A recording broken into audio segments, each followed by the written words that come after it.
The list of the best-selling books of last year just came out, and 4 of the top 10 are in the hot, trending Romantasy genre, which is a mix of romance and fantasy. Yes, so Romantasy books have like magic systems and world building and all the traditional hallmarks of fantasy that we all love. But of course, the love story is central to the plot. And the genre is blowing up. Like, the numbers for 2024 aren't out yet, but we're projected to gross over $600 million. Yeah, each series has its own distinct world. Like, some have dragons or fairies. And we're excited to talk about this because we're actually fans of the genre. I'm wearing my Fourth Wing sweatshirt. This says Basgiath War College, which is where the characters go to school. And I'm obviously wearing a Harry Potter t-shirt and Gryffindor scarf. I'm not exaggerating. I've read the series 16 times, so I'm definitely more of like an orthodox fantasy fan. And the jump to Romantasy has been interesting for me because the romance of it all gets turned up to like 1,000 in some of those books. The spice, or smut as it's called, is a big draw for a lot of readers, and it makes sense because the romance genre is the single biggest book genre of all, so there's a lot of crossover audience. And something I really like about Romantasy stories is that usually there's a female protagonist, especially compared to a lot of the classic fantasy books. It's nice to see women can be the heroine and the ones who save the world. And that makes sense because all the biggest Romantasy authors are women. So hands down, the queen of the genre is Sarah J. Maas, who has sold more than 40 million copies worldwide as of early 2024, so obviously even more now. And you've all definitely heard of her best-selling series, A Court of Thorns and Roses, or ACOTAR. And the first book in the series is actually a retelling of Beauty and the Beast, but with like fairies and magical kingdoms. And SJM's signature move is that her protagonist never ends up with the first man she falls for. So she has you out here shipping these couples, and then she just pulls the rug out from under you. But that really turns the trope on its head. And she's released 16 best-selling books over 3 series, which makes her one of the most successful writers of the modern era. And then, of course, we have Rebecca Yarros, who wrote the Empyrean series. The first 2 books in the series, Fourth Wing and Iron Flame, were like instant bestsellers and were both in the top 10 bestseller list for last year. And the third book, Onyx Storm, is coming out this Tuesday, and we are so excited. I seriously can't wait. I saw people on TikTok say they've taken off work on the day that it comes out. Yeah. Like I said, it takes place at this military college where the characters train to be dragon riders, and they fight humans that have transitioned to evil beings called Venin. And there's all these plot twists and mysteries and lots of romance and tension. Yes, there is. Fun fact, my literal dad read the series and recommended them to me, which was very awkward because it is really steamy. And I was like, I don't know how to talk to you about this, but he was like, no, just like skip those parts. Like, it's fine. And I was like, okay. Like, no, but he actually knows the lore. Like, I remember talking to him and he had opinions on the fan theories. Yeah, that conversation is burned into my brain. But Yarros is obviously very good at writing about like love and passion because she started off as strictly a romance writer. She actually started writing during her husband's 3rd deployment to Afghanistan, and she was born into a military family. So that's why her books have a lot of those themes. So this Empyrean series was her entrance into the Romantasy world, which is pretty cool because her first books were just like instant hits. And she says she plans to write 5 books total. They're coming out at quite a fast pace. Like, the first 2 books came out in the same year. We're already getting a third. And I mean, we love not having to wait, but usually authors take their time to write their next books. Yeah, because of that, fans have criticized that the writing feels rushed, or some even speculated it's written by AI.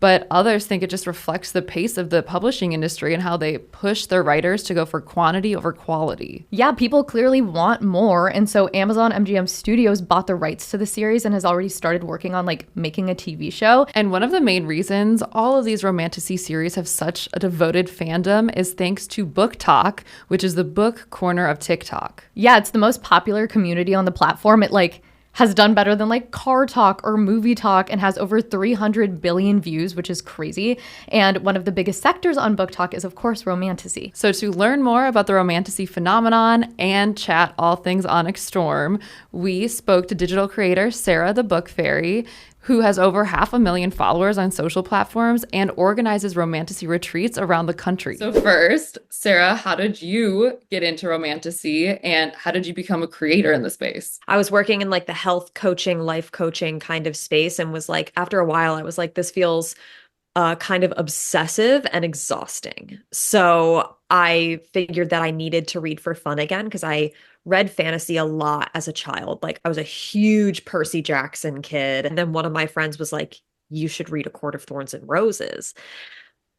And the rest is history. I decided to start a Bookstagram and it just kind of took off. What do you think is so special about Romantasy as a genre? Like, what has captivated you and, like, you think so many fans about it? Fantasy already has a very strong and intense fan base. However, historically, fantasy has been kind of written for men. Like we think of Lord of the Rings, we think of Game of Thrones. There's this huge wave of readers that are moving over from like maybe contemporary romance, maybe historical romance. If you're reading smut, a lot of people are moving over to romantasy. So, what are your favorite romantasy books of all time? I really love things that are more fantasy forward with a romance subplot versus like romance forward with a watered down fantasy plot. World building is really important to me. So, Throne of Glass is my favorite of all time. Sometimes in this genre, like especially romantasy, you see a lot of like one-dimensional like female protagonists. Sometimes it feels like I'm reading the same book over and over again. Yeah. And,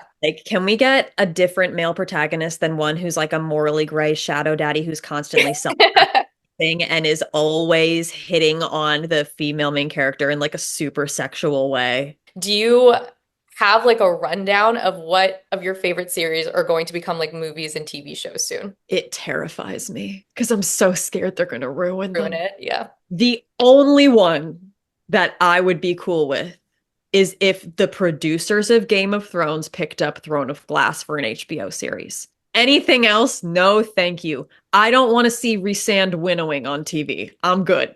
I'm good. I'm happy with how it looked in my head. Do you think like Iron Flame or like Fourth Wing would be good? Maybe.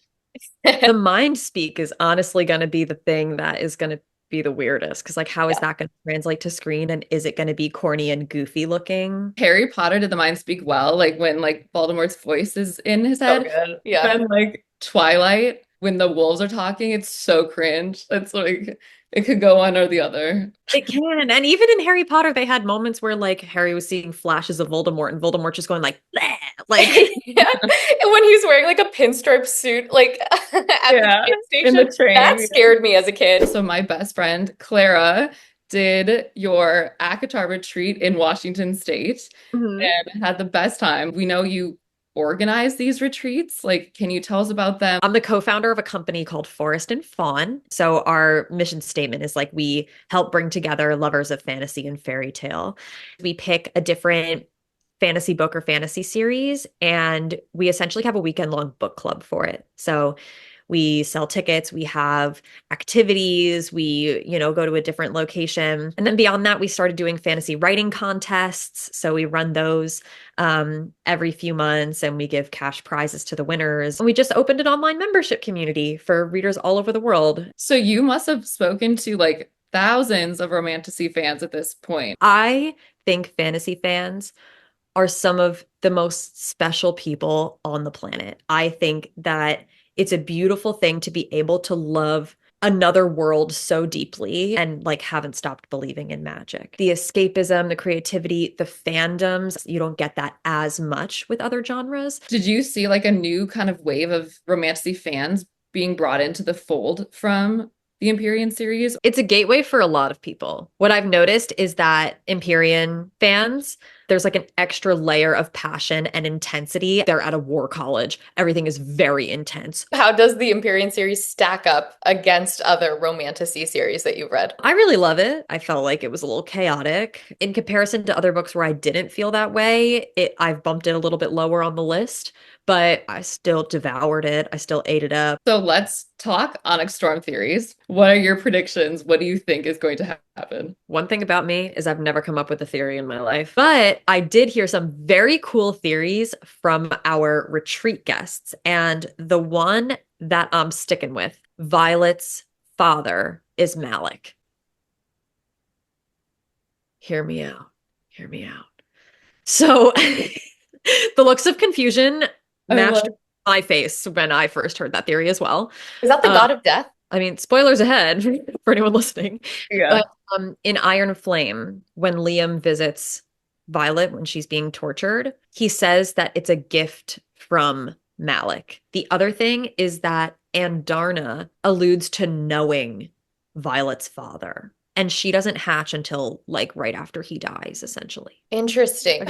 And now I'm even more excited to read Onyx Storm. I know Rebecca Yarros shared a sneak peek of the book on her Instagram, and it was like an entry from Violet's journal that had "I will not die today" crossed out, and next to it said "I will save him." Oh my God, classic Violet. And it's so cool that Romantasy has reignited a love of reading in so many people. Like, I know I went through a phase where I didn't read like after college and then found my way back to it. And I know so many of my friends did that too. And that's clearly felt in the book world. Like 60 new Barnes & Noble stores are actually opening this year, which is so cool because everyone thought that bookstores were dead. But the CEO of Barnes & Noble actually credits Book Talk for having like reignited this love of reading. And Barnes's head of books said Book Talk has really pushed a level of excitement around book releases that frankly hasn't been here since Harry Potter.